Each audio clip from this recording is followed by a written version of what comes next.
So my good buddy Jack Curry has a podcast on the Yes Network. And yesterday he got the owner of the Yankees, Hal Steinbrenner, to be his guest, which was a great get for Jack. And Jack asked him about the Juan Soto situation. And here's what Hal said about the Yankee right fielder.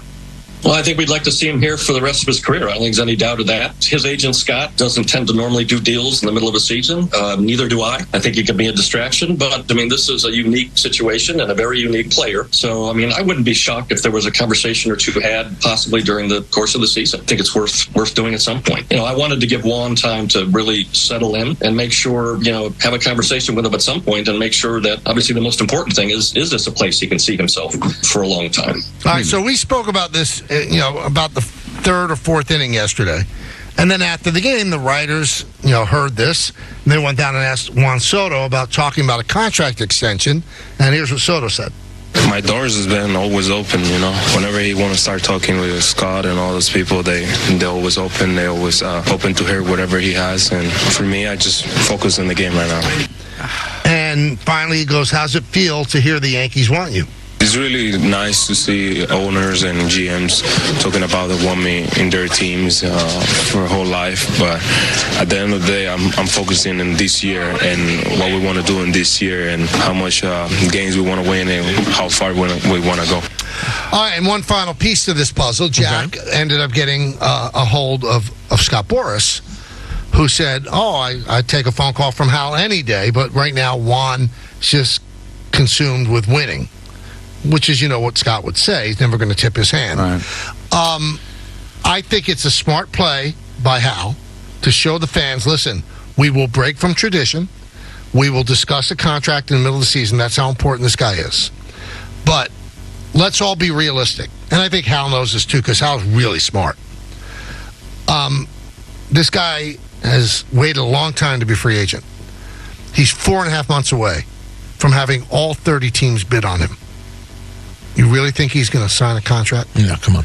So even if he says to Scott, I love the Yankees. This is where I want to be. And I think he's having a good time. I think he enjoys the atmosphere. I think he enjoys the fan interaction in right field. He loves it. You could see it. Yeah. Comes to work happy every day. He's playing great. He's playing great. Obviously mentally and he's playing on a team that has 30 wins on May 17th. All signs point to good. He's not at all dwarfed by other big stars on the team. Not at all. So it's not at all. So he could just tell Scott, I want to be with the Yankees. And Scott would go, great. Let's go to free agency, though. Let's let owner X drive up the price. I'll make sure you end up with the Yankees, but It's dumb to sign now. I don't think there's any way they come to an agreement now. There's no way. I just don't. I think it's smart for Hal to say, I'm open, I'm going to talk to Scott, but Scott's going to say, let's wait. I'm so glad you played that sound, because when you read the headlines and you hear how the media has portrayed that news, Juan Soto open to talking, that's not what I took from any of that. I heard Hal Steinbrenner say he might be willing to break from tradition and speak during the season. He may. And why wouldn't he? Juan Soto, as you said, but what he means. And taking a phone call from Hal Steinbrenner from Boras is not an admission that he's willing to negotiate. I think they took it way too far. I mean, everybody's going to say the right things here, Michael. You do not hire Scott Boras unless you're trying to get top dollar. Now, if the Yankees were to offer him $70 million a year, then maybe they would avoid free agency. But that's not going to happen. There is no way, Michael, this guy is going to not go to free agency. And that doesn't mean he doesn't want to stay here. I'm sure he does want to stay here. But again, you don't hire Scott Boras unless you want to get top dollar. And the only way you can get top dollar is if you go to free agency. So I felt that whole story was a nothing burger. It's two sides that want to try to get something done, but any idea that he is going to sign tomorrow an extension with the Yankees is lunacy. But I think that Hal kind of put the ball in Juan and Scott's court. Because, it's always been a Yankee thing. We don't negotiate during the season. And the times that they had, it hasn't worked out that great with extensions. But they don't do that. So he's saying, this guy's special. this guy we will do it with. So now the fans can say, well, you didn't tell him. Well, he's come out and said, we want this guy. We want him to retire a Yankee. This is what we want. So now a lot of the onus is off of Hal. He's going to have to come up with the money at the end of the season. I get that. But he has at least made it known, we love this guy. We want him to stay here a long time. Now, Scott and Juan are going to say, well, all we care about is winning right now. We'll wait till the end of the season. Perfectly understandable. It would almost be hard to understand if they do give up their negotiating leverage and sign now. You said, well, the Yankees offer him $70 million a year. They still might not. Right. Because that means somebody might offer him $75. The only news that I would listen to think that there is the possibility of something getting done before free agency, that I would really pay attention to, if Soto fired Scott Boras. Then I would say, you know what, he's obviously wants to get something done here. Because you're throwing money away, right? I mean, why? Because then he could probably negotiate it himself. I mean, the guy's an amazing player. Now, nobody's going to go that far, but you hire Scott Boras. Why, Michael? There's other agents that can get him the money that he deserves.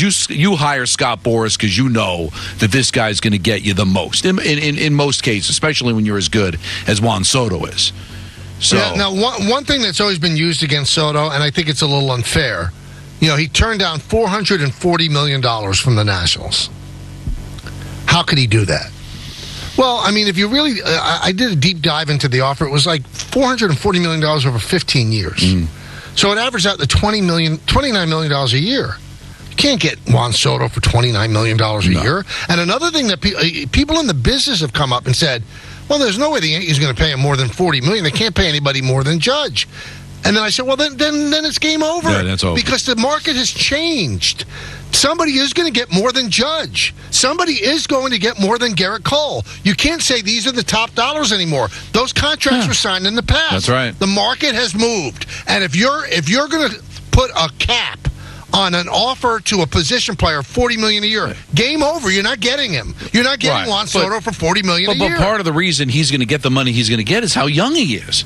I mean, not that Judge would be demanding this, but anybody that thinks that it'd be wrong to pay him more than Judge doesn't have a kick coming. When you consider the age, if Juan Soto was going to be 31 years old, Michael, then maybe you have a leg to stand on there. But they're not comparable players. One's significantly younger than the other. That's what you'd be paying for. And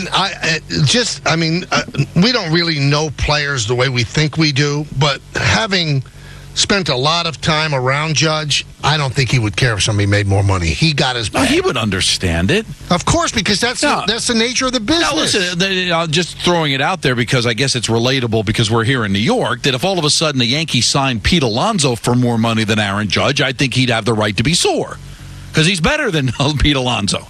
But now you're talking about a comparable player that's, 5-6 years younger? I mean, come on. It makes perfect sense for him to be able to make more money. Now, and the other thing about loving the Yankees, and Mike, honestly, these players all talk. You know what you're getting into when you become a Yankee.